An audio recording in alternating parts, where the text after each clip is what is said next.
The Knights, Warriors, Bulldogs, Eels, and Manly all have a really, really nice draw and a nice schedule heading into round one. They have a bye in round 4, 5, 6, and then 8 and 9, respectively, there. But then they get to play one of the, at least one of, and a few of the teams have a couple of early bye schedule games as well. So they're a really cool couple of teams to lock into your side as guys that you could potentially hold all year. So if you look at the guns in some of these teams, there's definitely a few in there that could be lock and loads for the year, whether they play Origin or not. A few of these teams do have buys on those Origin weeks, which is helpful as well for any of those Origin top tier guns that you might be looking at. And a few of these guys, if you're looking at the Dogs and a Matt Burton or something like that, that could be a really good spot for a player like that in your side, just with getting that bye out of the way semi early. Usually you'll have enough players you can cover that player in that round 4, 5, 6, 8 or 9 kind of territory, and then you get them for a really nice run all the way through until halfway through the year, basically, which is awesome. So we're going to go through a bunch of these, all the players from these teams and go position by position. So when we look at the hooking positions, a little bit to navigate, obviously, with that early-ish buy, but I do think, a great half to full season hold with those hookers there for sure. So let's look at them here. And you've got Reed Marnie up top at 562, and then it gets very, very cheap. So not a position anyway that you want to be loading up on a hooker, to be fair, with the earlier buy anyway. So I think with the cheaper guys on this list, it's not a big problem to have, to be honest with you there. None of those guys really stand out apart from potentially a Reed Marnie, who can come out and have a pretty good start to the season. If we just head straight to NRL Supercoach stats there as well, if you typed in, stuff that one up, Reed Marnie, you see there that he does have some decent scores to begin the year with scoring or with creativity stats there. In that first 7 games, he had 2 80s and a 90 to go along with a 65. So really, really solid stats for someone that at a decent price coming into the year. He's probably the only one that you would look at this point of the season, and will avoid any of those Eels hookers if that's the way that they do play it.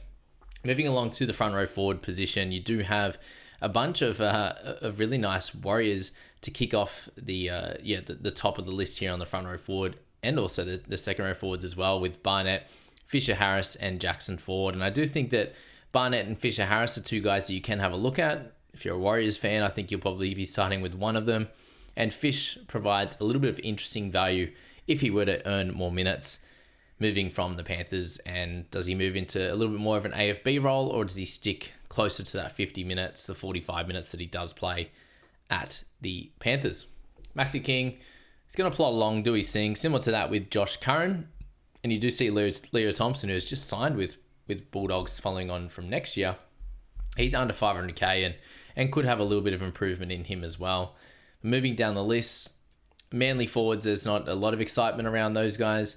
Eels, I do think there'll be a little bit of value for someone in that pack, unless we just see Hopgood come in and it kind of throws them around a bit. But you're looking at some guys in the second row forward position, like a Charlie Geimer, who could be an interesting one. We'll see if Wiramu Greg gets some more minutes. What happens with guys like Josh Williams. That's the forward pack for them. They're more in the 2RF, to be fair. Looking at this front row forward position right now. Does Sam Hughes get an increase in minutes? And on the cheapie standpoint, there's not a lot there from the front row forward. So it might be a team that you do avoid in that situation, but there are going to be players in other positions that we'll see that have a little bit more value. And that does come in the man Olakau'atu. 665k, he's not a sure thing to make Origin either. So with a really solid setup of their draw, if we look over to over the left here with Manly, you'll see there that they do miss round 9 and 16. So you get him for the first 8 rounds, and then you get him for the first and second major buy and the first minor buy, which is really, really cool for someone like Olakau'atu, where you could look at him as a potential season-long hold, or you could get to 16 and sell him there for another probably underpriced asset. If he maybe has a couple of low weeks and a high break even, you could do something like that with him in that one. So a very interesting, a very good pick, I think, in my opinion, heading into this year.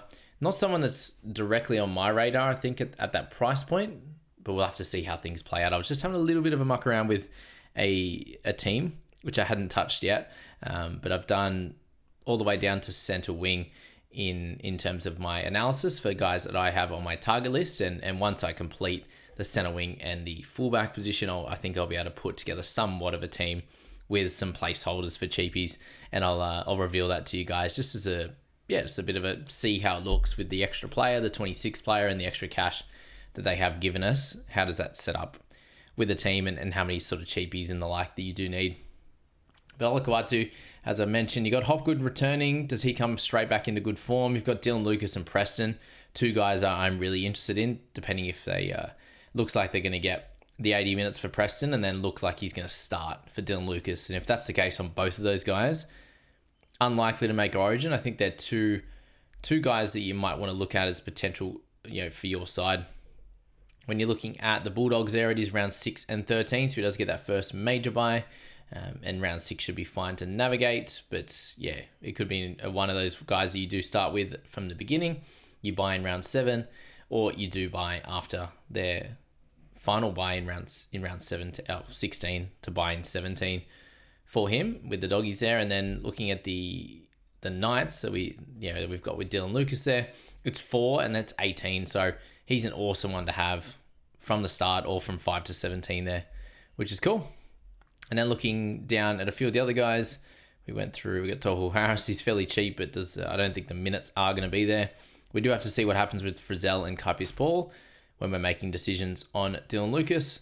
And looking down the line, does Jack Williams get some more minutes? Do we see Kelma Tuolangi come into a position on that edge? They do have Cartwright, they do have Sean Lane. There's a few things to play out with that one. Does Joe Offengawi get more minutes? A few question marks on those types of guys with the dual position as well. And looking down the line, a couple of the guys that I did mention a little bit earlier, and Charlie Geimer as an example there at 232. He had a couple of games last year for a 40 average, so he becomes interesting for sure.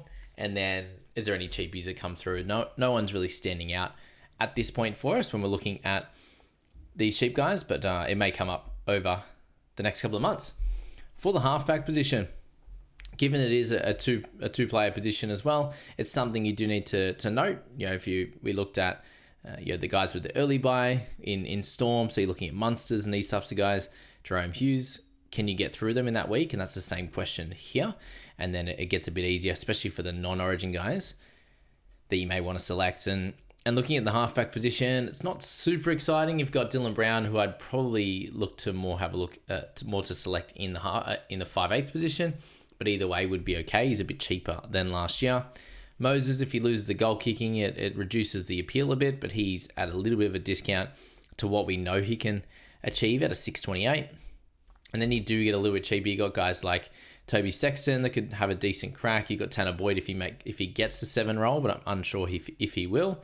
And then if there's any injuries to any of the halves at the Dogs, then Mitch Woods may get his opportunity there, which would be really cool as well. So not too much in the halfback position. And then the 5/8 slot, you got those couple of dual position guys. Matt Burton, I have a large interest in. I think that he can have a 70-point season and is very durable, but we'll get to him in my further analysis. Luke Metcalf becomes interesting as well at 443. He averaged 50 last year in a reduced role, unfortunately, with the 7 games. And that's the big problem with him is the injuries, but he becomes interesting. And then Will Price, if you ever got an opportunity, he's probably 3rd or 4th in line. And Jack Cogger, if you got that slot as well. But games off the bench, games starting, he still didn't play tremendously well last year. So a bit of a frustrating one there. And then you look at the centre wings and there's absolute plethora of options. And these could be the kind of guys that you want to look at. With Lomax, the main guy out of these top 4 that is likely to play Origin, he could be a guy that dominates early. And then you do potentially move him on through the Origin period there. And we haven't touched on the Eels, but round 8, round 15. So, and 18, which is pretty good for Origin guys. So he could be a guy that you just have from round 1 and you hold throughout the entire year, given he'll only miss likely that round 8, 12, 15, and 18, which is pretty nice for a guy that is likely to be one of the best scorers in the game, not only just his position in potentially a better team. Seeing how things go, and if Moses can play really well down that right-hand side, it'll be so fun. Jacob Kiraz potentially doesn't make Origin, and in a good side on that right wing next to Stephen Crichton. I think he's a fun one to own from the top as well. 71k cheaper than that of Lomax. You've got Dane Gagai and Ruben Garrick. That four-prong attack there. You could select any of those guys and they could do an awesome job. Ruben Garrick at 680, again, almost 100k cheaper than that of Lomax, and had a lot of concussion games, unfortunately, and we'll get into a deeper dive on Ruben Garrick very, very soon. Lower down the line, you've got guys that can come out with a bang in a Bradman Best. So him at 564 is pretty fun. If you're looking at a Knights guy that you could potentially hold all year, again, injury dependent. Tommy Talau, probably a little bit too expensive to start with, but there are a lot of options in that center wing spot with Greg Marzhew, Blake Wilson coming in next at that cheaper price. And Wilson played the 10 games and it can be a little bit hit and miss, but if he gets that spot longer term and if the Dogs play really well, then he could be awesome. And then Greg Marzhew, a big down year for him at 513k price at a 52 average. He's someone that definitely has some upside around him as well, and we know what he can provide. Tolu Kola down at 46, so he's fairly cheap as well, but is the role there for him? Is he even going to make the side? And moving down into a lot of the cheaper guys, there's not many available in this slot, but center wing is a really nice position, I think, to target a couple of these guys in this slot, whether you go for one of the top guys and a 600k player type, like a Dylan Lucas type, or you go for a 550 odd, 560 in a Bradman Best. For your fullback slot, there's two main guys you want to look at, and it's very, very clear. There's no one really else at the mid price you want to look at, but the two top dudes in this league really is Tom Trbojevic and Kalen Ponga. So I think most people will select one of these guys. You could potentially select two, and I'm having a good hard look at that myself at that price point and the points that they could provide. 89 for Tom, 80.7 for Kalen last year, and he was even better the year before. They are awesome picks. And then Isaiah Iongi, one game last year, 47. They've priced him down at 232, so he'll be in everyone's side most likely. And I think to fit the majority of these guns you want in your side, then Iongi will be that player. So you could actually fill your entire fullback slot and flex in these three guys. But that's probably something to notice as well, that the good thing is they all have different buy schedules. They're not from the same team, so you can get away with it, and it looks like you should be able to cover pretty well through the Origin period with these guys as well.